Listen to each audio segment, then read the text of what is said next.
Order കൊടുത്താൽ അതിന് ഒരുപാട് ഡെലിവറിക്ക് ഡിലേ വരുന്നുണ്ട്. അതിനൊരു സൊല്യൂഷൻ എന്താണ്? നമ്മുടെ മാർക്കറ്റിൽ ഒരു യുണീക്കായി കണ്ട ഒരു പ്രൊഡക്റ്റ് ഇറക്കാൻ എന്താ വഴിയുണ്ട്? നമുക്ക് മാർക്കറ്റിൽ ഒരുപാട് സപ്ലൈസ് അവൈലബിൾ ആണ്. പക്ഷേ ഈ സപ്ലയറിൽ നിന്ന് ക്വാളിറ്റി ഉള്ള ഒരു പ്രൊഡക്റ്റ് എടുക്കുക കാര്യങ്ങൾ നമുക്ക് I have just started a clothing brand, so I just want to expand worldwide. So I just need the possible way to expand. ബിസിനസ്സിലെ പ്രോഫിറ്റ് വളരെ കുറവായിട്ടാണ് കിട്ടുന്നത്. ഇവിടുത്തെ സപ്ലൈസുമായിട്ട് കോൺടാക്ട് ചെയ്യുമ്പോൾ ഓരോ ഡിഫറെൻറ്റ് ടൈമിലും ഡിഫറെൻറ്റ് കോസ്റ്റാണ്. മെറ്റീരിയലിന് ചില ടൈമിൽ കൂടുതൽ കോസ്റ്റ് വരുന്നുണ്ട്, ചില ടൈമിൽ കുറവ് കോസ്റ്റാണ്. എന്തുകൊണ്ടാണ്? നമുക്കിപ്പോൾ ഒരുപാട് വെൻഡേഴ്സ് ഉണ്ടല്ലോ, അപ്പോൾ നമ്മളുടെ ബിസിനസ്സിന് ആപ്റ്റായിട്ടുള്ള വെൻഡറിനെ എങ്ങനെയാണ് ഫൈൻഡ് ചെയ്യുന്നത്? ഈ ഫ്രോഡും സ്കാമൊക്കെ ഏറ്റവും കൂടുതൽ സംഭവിക്കാറുള്ളത് നോർമലി പേയ്മെൻറ്റ്സ് അല്ല, നമുക്ക് എല്ലാവർക്കും അറിയാം. ഈവൻ നമ്മൾ പോലും പലപ്പോഴും ആ ട്രാപ്പിൽ പെട്ടുപോകാറുണ്ട്. ഇപ്പോൾ നല്ലൊരു ഒരു ഡിപ്പാർട്ട്മെന്റിനെ കണ്ടെത്തുക, ഒരു നല്ലൊരു ടീമിനെ കണ്ടെത്തുക, അതിന് പ്രോപ്പറായിട്ടുള്ളൊരു വേ അതെന്താണ്, അപ്പോൾ എങ്ങനെയാണ് നമുക്ക് ഐഡൻറ്റിഫൈ ചെയ്യാൻ പറ്റില്ല? അപ്പോൾ നിങ്ങളെല്ലാവരും നിങ്ങളെ ബിസിനസ്സിൽ നല്ല എഫേർട്ട് ഇടുന്നുണ്ട്, പക്ഷേ അതിൻ്റെ റിസൾട്ട് നിങ്ങൾക്ക് കിട്ടുന്നില്ല ഫുള്ളി. അപ്പോൾ ഇതിൽ മെയിനായിട്ട് ഞാൻ മനസ്സിലാക്കുക എന്താ വെച്ചാൽ നിങ്ങൾക്ക് എല്ലാവരും മിഡിൽ മാനാണ് ഇഷ്യൂ.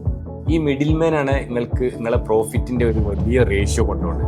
അപ്പോൾ മിഡിൽ മാൻ ഇല്ലാത്ത ഒരു ഡയറക്റ്റ് ഡീലിംഗ് ആണ് നിങ്ങൾ ചെയ്യേണ്ടത് ഇനി മുതൽ. എന്നാൽ എന്താ വെച്ചാൽ നമ്മൾക്ക് അവരുടെ ഫാക്ടറി കാണാൻ പറ്റും, അവരുടെ പ്രൊഡക്ഷൻ കപ്പാസിറ്റി കാണാൻ പറ്റും. ഇങ്ങനെയൊക്കെ ഡയറക്റ്റ് ഡീൽ ചെയ്യുന്ന ഒരു സോഴ്സിലേക്കാണ് നിങ്ങൾ എത്തുന്നത്. അപ്പോൾ ഇതിനൊന്നിച്ച് നിങ്ങൾക്ക് സജസ്റ്റ് ചെയ്യാൻ പറ്റുന്ന ഒരു ബെസ്റ്റ് ഓപ്ഷനാണ് വേൾഡിലെ ഏറ്റവും വലിയ ട്രേഡ് ഫെയറിൽ നിങ്ങൾ പങ്കെടുക്കുക. നിങ്ങൾ ഒരുപാട് ട്രേഡ് ഫെയറിൽ പങ്കെടുത്തിട്ടുണ്ടാവും, പക്ഷേ വേൾഡിൽ ഏറ്റവും വലിയ ട്രേഡ് ഫെയറിൽ പങ്കെടുത്താൽ എന്താണ് ഗുണം വെച്ചാൽ, അപ്പോൾ ഇത് നടക്കുന്നത് ശരിക്കും ചൈനയിലാണ്. ചൈനയിലെ ഈ കാനൻ ഫെയറിൽ വെരിഫൈഡ് ആയ 35,000 സപ്ലൈസ് ഒന്നിച്ച് ഒരു ആളിലാണ്. അപ്പൊ ഇത് ഇവിടെ എത്തിക്കഴിഞ്ഞാൽ നിങ്ങളെ പ്രൊഡക്റ്റിന് വ്യത്യസ്ത മാനുഫാക്ചേഴ്സ് ഉണ്ടാവും.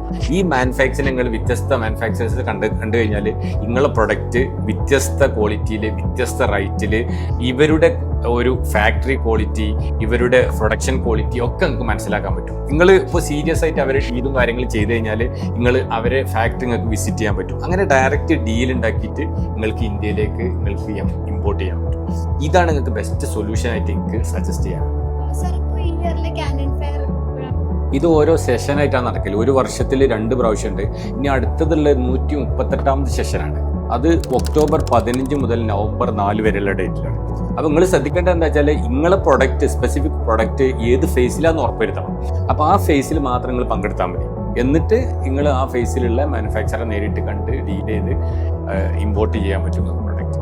അപ്പോൾ നിങ്ങൾ ബിസിനസ്സിൽ അഭിമുഖീകരിക്കുന്ന ഈ പ്രശ്നങ്ങളൊക്കെ സോൾവ് ചെയ്തിട്ട് നിങ്ങളെ ബിസിനസ്സിനെ ഒരു നെക്സ്റ്റ് ലെവലിലേക്ക് ഉയർത്താൻ നിങ്ങൾ കാനൻ ഫെയറിൽ നിർബന്ധമായിട്ടും പങ്കെടുക്കണം. For more details please to contact കോഹയർ.